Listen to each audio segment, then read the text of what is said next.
I'm joined now by the U.S. Senator for Georgia, Raphael Warnock. Thanks so much for joining me again. Great to be with you. So, Senator Warnock, you have been arguably the most effective messenger here during the shutdown because you've begun posting what healthcare costs are going to look like from 2025 to 2026 based on what your constituents have been sending you. I'm going to put an example right here on the screen, for example, that shows the extent to which those healthcare costs for anybody who does receive Affordable Care Act healthcare have tripled or quadrupled. So first and foremost, can you give us some insight into what you've heard from your constituents as this process continues to play itself out?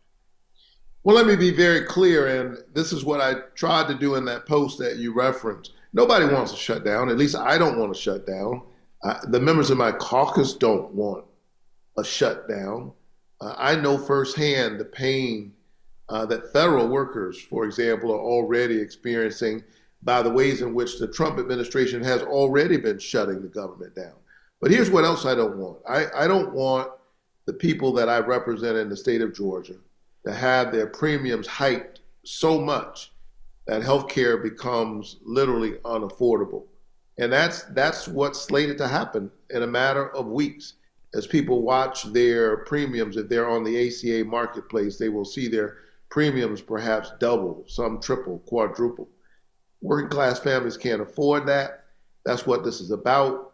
We can both fund healthcare by rolling back the awful provisions in the one big ugly bill, I call it, and we can reopen the government. My Republican colleagues ought to join me.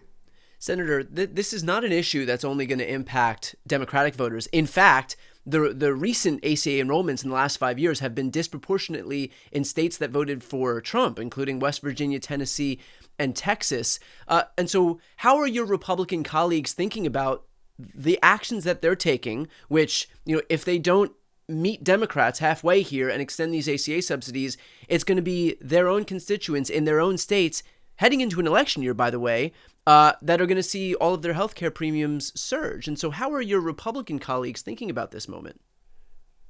Listen to this. 3 out of 4 of the Americans who are relying on the ACA subsidies come from red states that Trump won. 3 out of 4. This is not a Democrat and Republican issue. This is an American issue. This is about folks sitting around their kitchen table right now trying to figure out how in the world are they going to be able to afford health care come January 2026, given this price hike that's coming compliments of the Republican Party. Do you think that given the fact that the narrative that's really taken hold here is the fact that Republicans are looking to refuse to continue these ACA subsidies, and given the fact that it is so unpopular, the latest Kaiser Family Foundation poll found that 78% of Americans want these ACA subsidies to be continued so that their healthcare costs don't double, triple, or quadruple.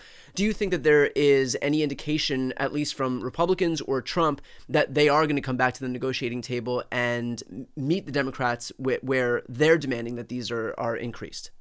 Let me be clear. Our current healthcare system is far from perfect. In many ways, it's broken. And now they are trying to take a system that's broken and they're going to make it worse by burdening ordinary Americans who are already seeing the price rise on everything that they have to purchase. Groceries have been going up since Trump has become president. The price of gas has been going up. The price of coffee has been going up. So you stop at the local Quick Trip, the coffee costs more, the gas costs more, your prescription drugs cost more, and now your health care is going to cost more. This is unsustainable, and it is the reason why I am both trying to fund the government, because we need to reopen the government. This Republican shutdown needs to end, and let's be clear, it's a Republican shutdown. They have the White House. They're in the majority in the House and the Senate. And by the way, the House hasn't come back to work. While the government is shut down, while federal workers are being furloughed, while critical government services are hanging in the balance, while military members are on schedule not to be paid in a matter of days, Speaker Johnson has sent the House home because he doesn't want to have to vote on the Epstein files. Imagine that. Yeah. He ought to come back to work. He ought to call his caucus back to work.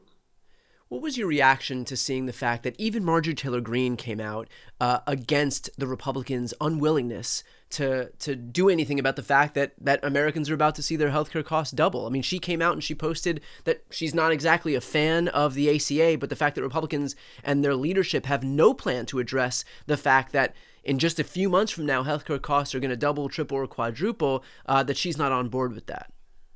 You know that it's a critical moment for the average person anytime Raphael Warnock and Marjorie Taylor Greene Yeah. are essentially saying the same thing. Yeah. My brother, that doesn't happen often. According to her, she looked and saw that the premiums of her own adult children will go up so much in 2026 that their health care is unaffordable. Listen, there's a lesson in this for politicians, for people who serve in elected office. She's telling the story of ordinary people. In this case, it just happens to be our own children.